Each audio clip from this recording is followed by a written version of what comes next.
कार्यक्रम का आज अंतिम सत्र है।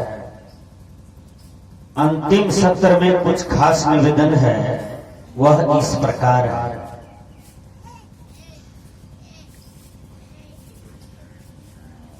एक ऊंट वाला था, उसके पास कईयों ऊंट था। कुछ नौकर चाकर के साथ ऊंट चराने के लिए बहुत दूर चला गया।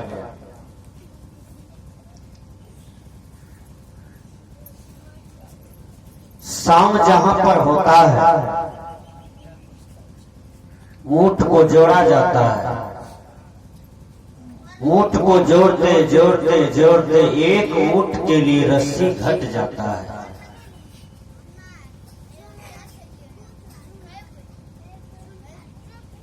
नौकर आते हैं और मालिक को कहते हैं, मालिक साहब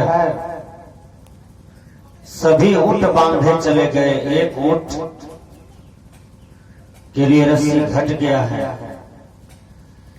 तो मालिक कहते हैं, देखो बेटा, जिस प्रकार से ऊंट को प्रतिदिन जोड़ते हो ना रस्सी से, उसी तरह से तुम अपने हाथ को फेर दो। ऊंट समझ जाएगा कि मालिक हमको जोड़ दिया और ऊंट बैठ जाएगा। ठीक वही काम किया नौकर। आया और जिस तरह से ऊंट को बांधते थे सब दिन, उसी तरह से हाथ फेर दिया। ऊंट को समझ में आ गया कि मालिक हमको बांध दिया है। ऊंट बैठ गए। जब सुबह हुआ, सवेरा हुआ, सभी ऊंट को खोला गया, सब खड़े हो गए, चलने लगे। और जो ऊंट बिना रस्सी से बांधा गया था, केवल हाथ का फेरा दिया था उस पर, वह ऊंट उठता ही नहीं था। कितनों प्रयास करे नौकर, लेकिन वह उठता नहीं था। फिर नौकर जी आए और मालिक को कहते हैं, मालिक साहब ऊंट को कितनों उठाते हैं, ऊंट नहीं उठता है। कहा क्या हुआ सो? कहा जिस ऊंट को बिन रस्सी से बांधे थे, वह ऊंट आज उठिए नहीं रहा है। मालिक समझ गया बात को। मालिक कहते हैं, बेटा जिस तरह से तुम ऊंट को बांधते हो ना प्रतिदिन, जिस तरह से ऊंट को खोलते हो, उसी तरह से हाथ फेर दो। ऊंट समझ जाएगा कि हमको खोल दिया मालिक, अब हम उठ जाते हैं। ठीक नौकर आए, उसी तरह से हाथ का फेरा दिया ऊंट पर, और ऊंट झट से खड़ा हो गया। जो ऊंट बिना रस्सी का बांधा हुआ था, वह ऊंट समझ गया मालिक हमको खोल दिया। वह ऊंट तुरंत खड़ा होकर के चलने लगा। सदगुरु कबीर कहते हैं, बहुबंधन से बांध दिया एक बेचारा जीव। बहुतों बंधनों में बंधा हुआ है यह जीव। वह क्या बंधन है? विषय का बंधन सबसे बड़ा बंधन होता है।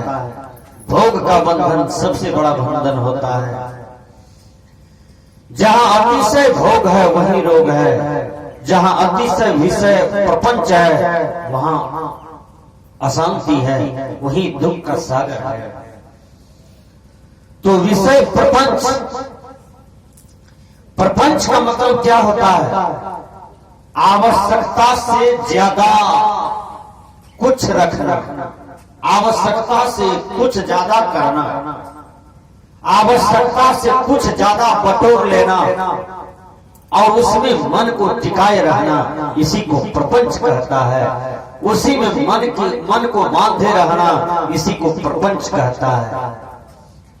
आज हमारे समाज में सबसे बड़ा प्रपंच क्या है? ये देखिए, देश के नवयुवक जो देश का भविष्य है, समाज का कर्णधार होगा कल, मन से जो पढ़ते हैं उसको जिंदगी में कभी फिल्म नहीं देखना चाहिए। फिल्म देखने से मन चंचल होता है, मन बिगड़ता है। नाच ड्रामा देखने से मन बिगड़ता है। दिमाग बिगड़ता है, बुद्धि बिगड़ता है। आज प्रायः गार्जियन को मैं देखता हूं कि घर में टीवी सीडी भर दिया है, इसलिए लोग सत्संग में नहीं बैठते हैं, टीवी के पास बैठते हैं। कुछ राजनीति वाला आदमी को सब दिन उसको चाहिए लालू यादव का समाचार, नीतीश का समाचार चाहिए, उसको रामविलास का समाचार चाहिए, रामविलास के बेटा का समाचार चाहिए, उसको नरेंद्र मोदी का समाचार चाहिए। कुछ आदमी को ये राजनीति वाला समाचार रोज चाहिए। बहुत सुंदर बात है कि नेताओं पर आप ख्याल रखते हैं, कौन नेता क्या करते हैं, ये भी अच्छा है। लेकिन दुनिया में ख्याल तो आप रखते हैं, लोगों पर तो ख्याल आप रखते हैं, लोगों पर तो आप दृष्टि रखते हैं, लेकिन अपने आप पर भी ख्याल रखें कि मैं क्या करता हूं, मैं कल क्या करूंगा, मैं आज क्या करूंगा, जो काम आज करूंगा उसका परिणाम क्या होगा। इसी को विवेक कहते हैं, इसी को बुद्धि कहते हैं। युवक देश का कर्णधार होता है।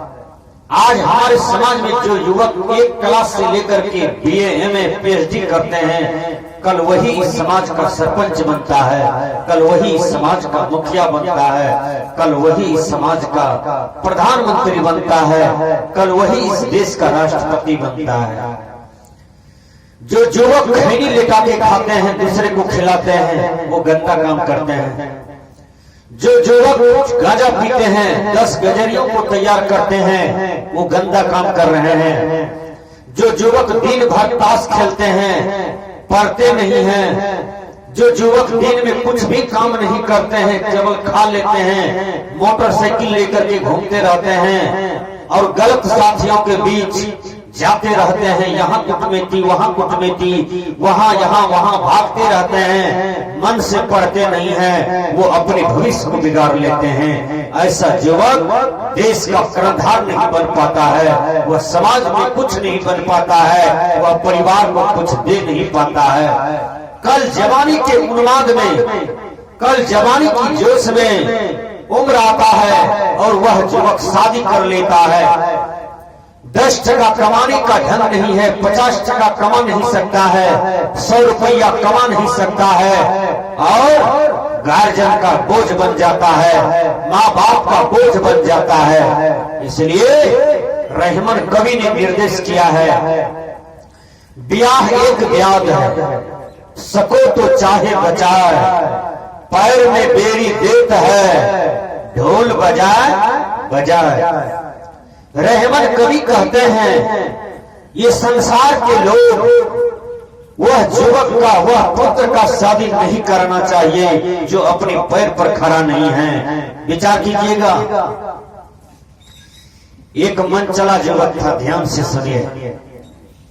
वह घर में कुछ नहीं करता था, केवल जींस बदलता था, शर्ट बदलता था, गंजी बदलता था, चप्पलें बदलता था, जूता बदलता था, कीमती कीमती कपड़ा, चप्पल, जूता रखते थे, घर में कुछ भी काम नहीं करते थे। बाप का एक ही बेटा था और कोई कुछ भी कहने से लाचार हो जाता था कि एक बेटा है, यदि गार्जियन कुछ कहे तो फिर अफसोस होगा, समाज के लोग भी कुछ कहे तो अफसोस होगा।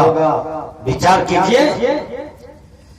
तो गार्जियन बहुत तंग आ गया वो अपने बेटा से। वो बेटा रोज 250, 300, 400, 500 खर्च कर बैठता था। गार्जियन को कल्लर बना दिया, दरिद्र बना दिया। गार्जियन बेचारा लाचार हो जाता था, कहीं से कुछ कमा के लाता था, वही लड़का लूट लेता था पैसा को। एक रोज गार्जियन तंग आ गया, बेटा से टेंशन कर लिया कि तुम निकलो घर से, तुमको इस घर में कोई जगह नहीं है, तुम काम नहीं करते हो, तुम अपना पेट नहीं चला सकते हो। तो वो युवक को गार्जियन कहा, तुम आज मेरे चौखट पर रह नहीं सकते हो, दरवाजे आंगन पर नहीं रह सकते हो, इसलिए मेरे